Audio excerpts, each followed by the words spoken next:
네, 우리 편입니다.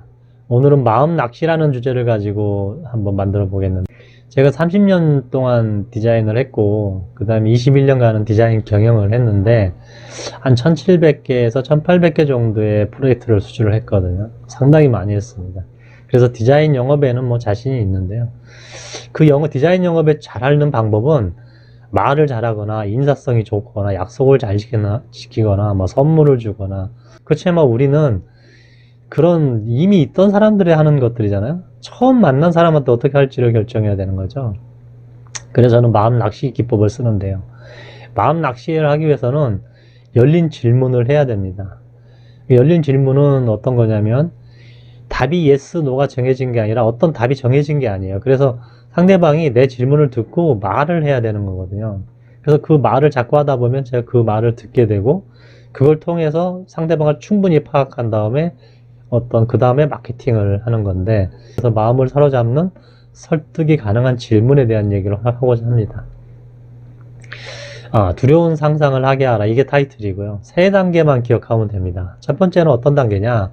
첫 번째는 상대방이 딱 들어와요. 그러면은 열린 질문을 계속 해야 돼요. 그래서 상대방의 현 상황을 정확히 파악해야 됩니다. 예를 들면 그 회사의 직원이 몇 명인지, 뭐 직원의 능력은 어떻게 되는지, 재정 상태나 뭐 마케팅이나 아니면 지난번에 했던 것들 왜 디자인하려고 하는지, 이런 것들을 쭉 질문을 해서 정확히 상대방의 상황을 파악해야 됩니다. 이미 안 것처럼 행동을 해야 돼요. 질문을 통해서 알게 된 정보를 빨리 내 지식으로 바꿔놓는 거죠. 그래야지 그 다음 단계에 넘어갈 수가 있거든요. 상대방을 충분히 파악했다고 생각이 되면 두 번째 단계, 두려운 상상을 할 수 있는 질문을 또 해야 됩니다. 처음에 상황 파악에 따라서 내가 막 무슨 답을 주듯이, 아니면 우리가 이런 거 잘합니다라고 막 소개한다든지, 이렇게 되면 상대방은 어떻게 했어요? 나는 뭐 견적받으러 왔는데, 아니면 상담 좀 하려고 왔는데, 벌써부터 돈 얘기, 뭐 자기 잘한다는 자랑질, 이거 뭐 간보다 끝날 거 아니에요. 그래서 두 번째도 질문입니다. 이 질문은 어떤 질문이냐면, 보세요. 지금 제가 이제 그 상대방한테 충분히 얘기를 들었단 말이에요. 그랬더니 상대방이 지난번에 프로젝트가 실패했어요. 그래서 지금 두 번째 실패하면 안 되는 거예요. 그럼 거꾸로 질문을 그렇게 하면 되죠. 디자인을 새로 하는데 만약에 제대로 된 디자이너사랑 일하지 않아서 실패하면 어떻게 될 것 같으세요? 얼마나 큰 타격을 입으세요? 라고 질문을 하게 되는 거죠. 그래서 상대방이 그 두려움을 머릿속에 상상을 하게 만들어줘야 돼요. 그 상상이 돼야지 그 다음 단계로 넘어가는 겁니다. 자, 그 다음에 두 번째 단계가 끝났으면 마지막 단계, 이제는 해결책을 던져야 되는데, 이 해결책이라는 게 뭐냐면 내가 어떻게 해주겠다는 말을 하자는 게 아니에요. 저희는 이렇게 디자인하고 이렇게 해서 결론을 내드리겠습니다. 이게 아니라요. 오히려 거꾸로 해결된 후를 상상하게 만드는 게 해결책입니다. 그래서 당신의 어떤 자금을 좀 아껴준다든지, 시간을 전략해준다든지, 아니면 뭐 우리 회사의 차별화를 알려줘서 나와 일을 하게 되면 어떤 결과가 나올 것 같은지. 제가 주로 얘기하는 거는 저하고 디자인하게 되면 상당히 많은 비용을 절감하게 되고 빠른 시간에 끝낼 수 있게 되고 아마 성공적으로 시장 진출이 가능할 겁니다. 이런 식으로 나와 일했을 때 어떤 결과를 멋있게 상상할 수 있도록 그렇게 해주는 것이 마지막 단계입니다. 그러면 지금 보시면 1단계, 2단계, 3단계가 계속 상상을 하게 만들고 질문을 하는 걸로 끝나는 거거든요. 여기에서 제가 뭐 얼마의 금액을 한다든지 저의 얘기를 하지는 않아요. 왜냐면 그 고객은 이미 나한테 일을 주려고 좀 알아봤을 거고, 또 누구 소개를 받았을 수도 있고, 아니면 인터넷 들어가서 봤을 수도 있잖아요. 그래서 이미 나를 좀 알고 있다고 보는데 나는 고객을 모르는 거예요.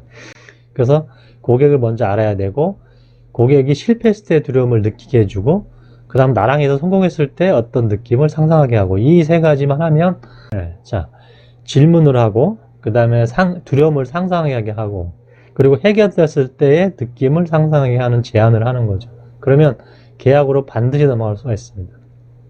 특히 저와 같이 디자인이라는 것은 보이지 않는데 이 안 보이는 서비스나 아니면 고가 제품을 개발하거나 투자를 유치하거나 이럴 때는 계속 상상하게 만들어야 돼요, 상대방을.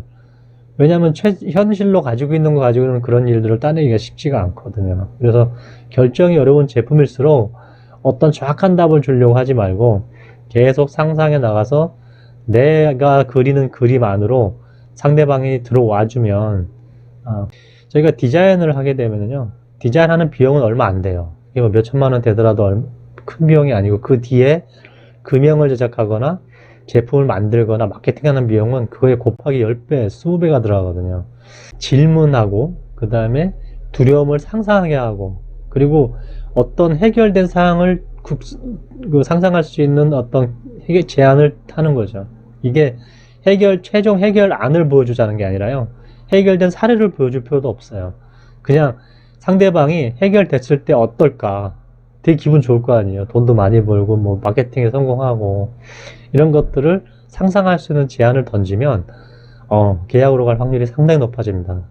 그리고 특히나 이렇게 저와 같이 보이지 않는 서비스, 그 다음에 투자, 그리고 결정하기 어려운 것들, 이런 것들일수록 약간의 그걸 실패했을 때 두려운 공포, 이런 걸 상상하게 만드는 게 영업하는 데 상당히 도움이 돼요.